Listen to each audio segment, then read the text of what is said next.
children. Today's chapter is a continuation of what we did in our previous class. The chapter From Trade to Territory, the company establishes power. So this is the part 1. So let's have a short recap.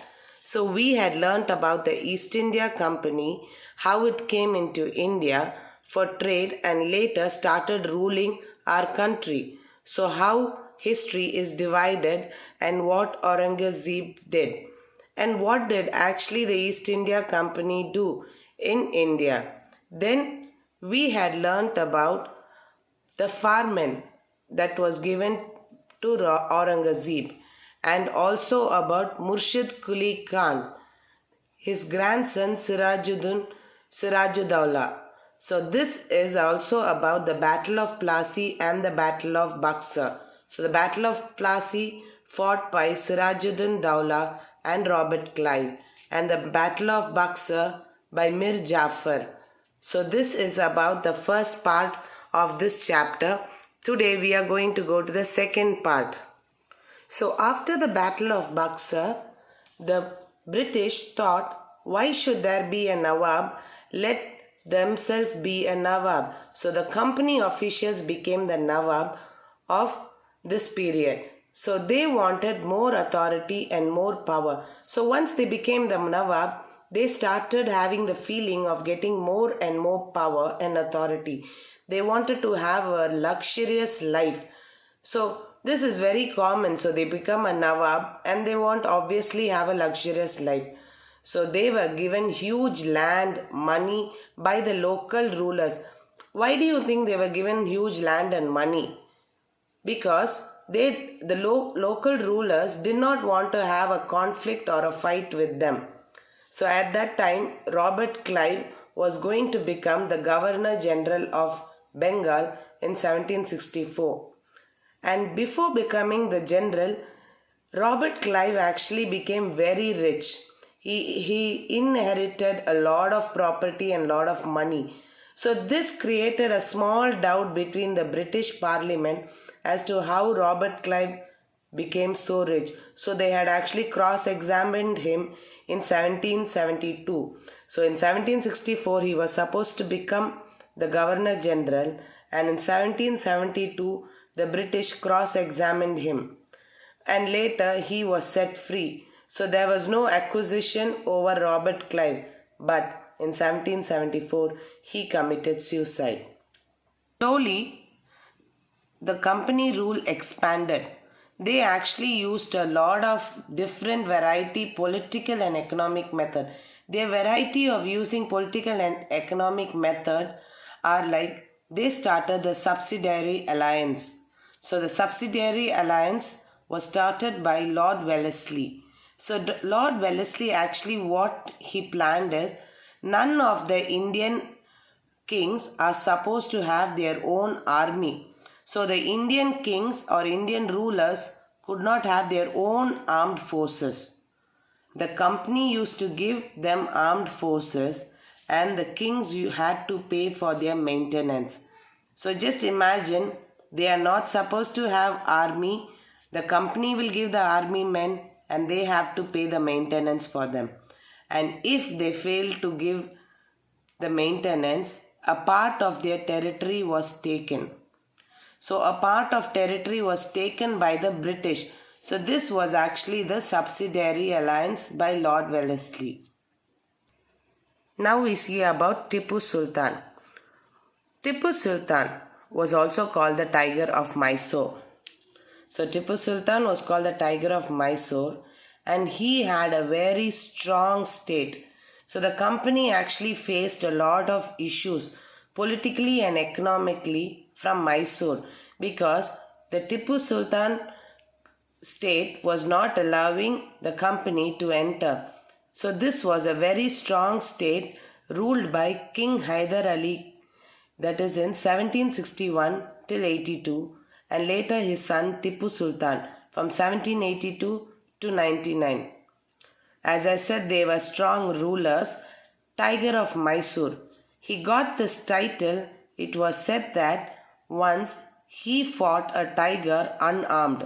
So that's how he got the title calling the Tiger of Mysore. And in 1785, he controlled trade of Malabar coast. So Malabar coast, he did not allow the English, that is the British company, to have trade through the Malabar coast. So the trade of cardamom, spices and other silk and cotton was not allowed to be traded for the British. In order, he wanted to also modernize and keep his army more equipped. So he wanted to have a better army. What he did is he employed the French. So just imagine, he stopped the British from coming to Malabar and he appointed the French.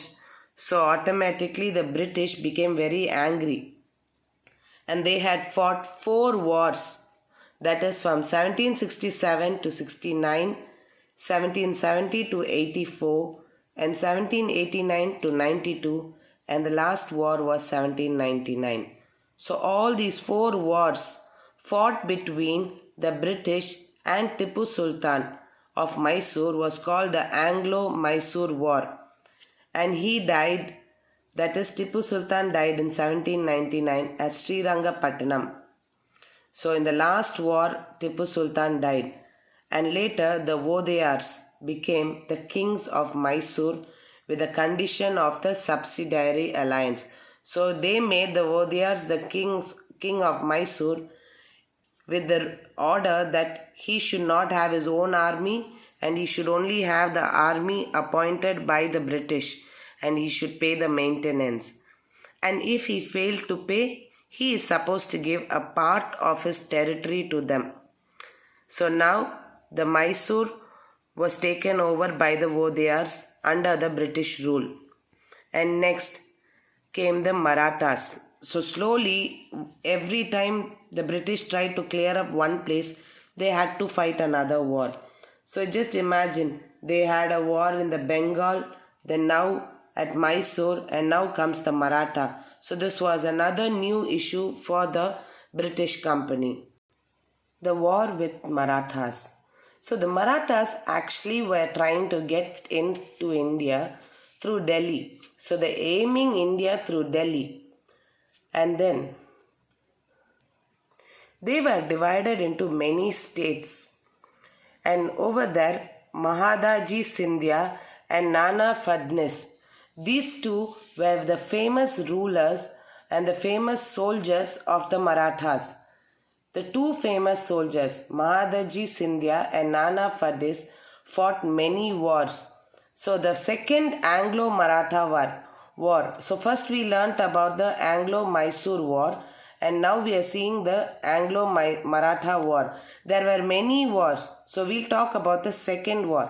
In the second war, the British took control over Orissa, Agra and Delhi. And in the third Maratha war, the British took total control over the Marathas. So the Marathas are from the northern side. Okay. Now they wanted more supremacy over India. So imagine, first they took over the Bengal, then the Mysore in the south, and now the Marathas, that is in the center, the Delhi. So now they have already captured most part of India. They started feeling to take supremacy over India and cover complete India. The British paramount power. So the complete power over India. Lord Hastings, he had actually initiated the policy of paramountcy. What is this paramountcy? The paramount power, actually they planned to annex different territories. They wanted to cover up the complete Indian territories. In this time, Rani Chinnamma of Kittur, that means Karnataka. So Rani Chinnamma of Karnataka actually was against the British and she tried fighting against them. But she could not overcome the British and later she was arrested. Then came in Russia. So the competition of Russia actually came in from the northern side, that is from the Afghanistan. So slowly the Russians were also getting into India. So immediately the British started securing the northwestern frontier of India. So now imagine, as I said, most of India was under control. So they secured the northwest part that Russia does not enter, and they brought in the doctrine of lapse. So first was the subsidiary alliance, and now the doctrine of lapse. The doctrine of lapse.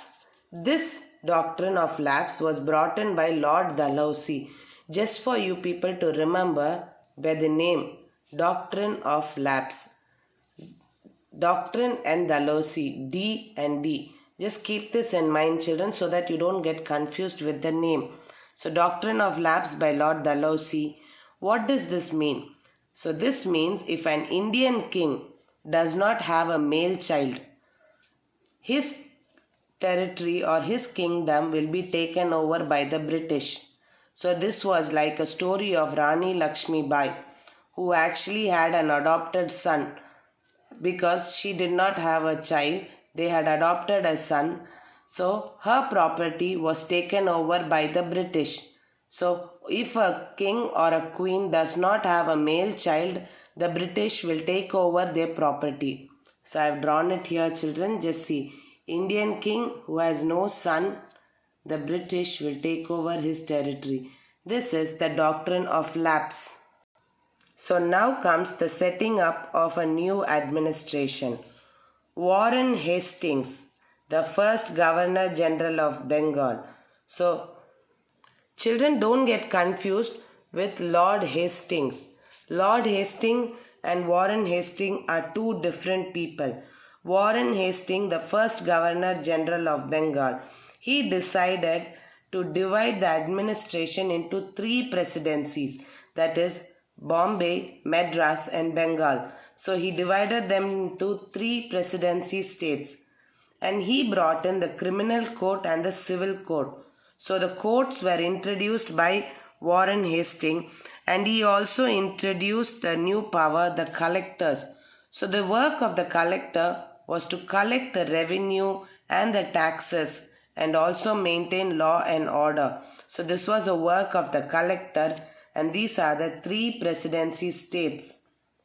Then comes with the company's army. So everything is set by the company. They brought in the new rules, they brought in a new administration, and now finally with the company's army. So the army, actually they came up with a new idea. They thought of recruiting peasants and workers because they would definitely have to work for the British. And these peasants and workers actually consisted of foot soldiers, paidal, that is called as paidal. So foot soldiers you would have seen in many soldiers and fighting army scene where the soldiers will go by walk with their swords and shield. So they are called the foot soldiers, and the soldiers on horseback called as savars, S-A-W-A-R-S, savars. So this was started by the company, and they also introduced the musket. The musket is actually a gun. So something new for Indian army is the muskets. So this musket was given to the people for fighting, and they also introduced a new technique. They wanted the soldiers to be disciplined and have uniformity. So the sepoys are also called the soldiers.